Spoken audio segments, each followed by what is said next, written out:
Buondì fantas! Voi, jij voi di chiaccaraios di un inset meraviglios che vi imbiel già vedut. Vese capit? Esat. Il aringa da un cuc alla pavè. E indulà, se no abordan caput mundi.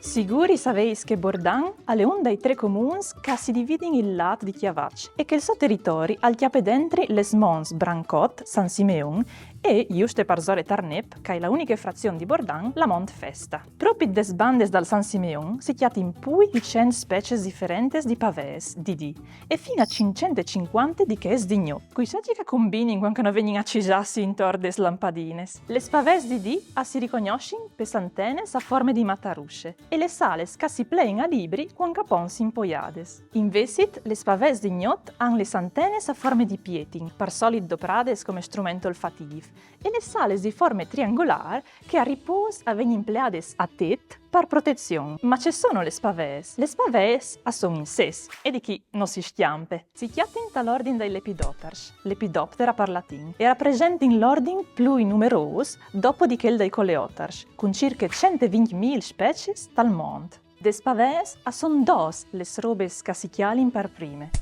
Le sales. Le sales son due parti e si doprin per svolare in maniera lisere. Le sales hanno un rivestimento particolare. Han miars di scautes microscopiches, metudes une ed ogni di che altre, che podin dal colore e riflesci che conoscim ben. E doi, la bocchie. La parade de bocchie alle format di une trombe.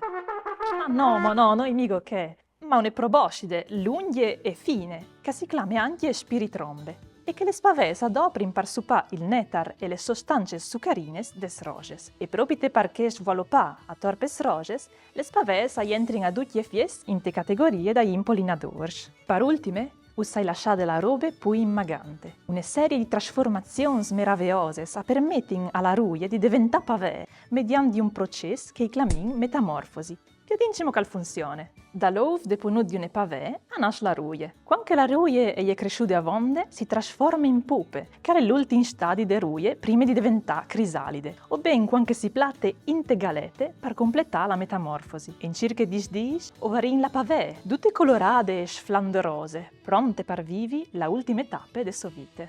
Ben, o di giares che usai contat viel già a vonde. Io, come voi a fare una chiaminadute tal tro entomologic di Bordan, per studiare qualche biele pavè. Se vi svoe, io spiete lì. Ma intanto, fracai il polear e notais in tal canal, mi raccomandi. Ma van!